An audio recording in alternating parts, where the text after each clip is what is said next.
అస్సలాముఅలైకుం everyone. Last 2 షార్ట్స్కి continue వ్లాగే ఇది.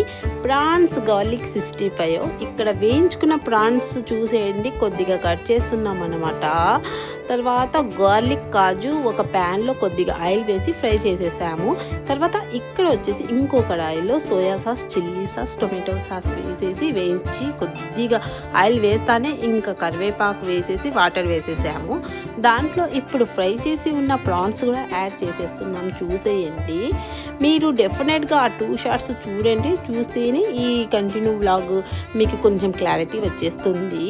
ఇక్కడ వచ్చేసి కొద్దిగా శరవాన పౌడర్ కూడా యాడ్ చేస్తున్నారు. చూసండి మా తమ్ముడు, ఎందుకంటే కొద్దిగా థిక్నెస్ వస్తుంది, మనకి సాస్ టెక్స్చర్ అనేది బాగా వస్తుంది అన్నమాట. సో అందుకోసం చూడండి, కొద్దిగా కరివేపాకు, తర్వాత కొత్తిమీర బాగా వేయించాలి. ఇట్లా గార్లిక్ ఎక్కువ ఉండాలన్నమాట. ఈ గార్లిక్ పైనుంచి యాడ్ చేసేస్తే మంచి ఫ్లేవర్ వచ్చేస్తుంది మన ప్రాన్స్కి. మెయిన్ హైలైట్ మనకి గార్లిక్కే కదా, సో అందుకోసం ముందు వేసేస్తే అంత ఫ్లేవర్ వెళ్ళిపోతుంది అనేసి ఇంకా దించేటప్పుడు వేసేసుకున్నాం. చూడండి, అంతే మనకి ఎమ్మీ టేస్టీగా ఉన్న ప్రాన్స్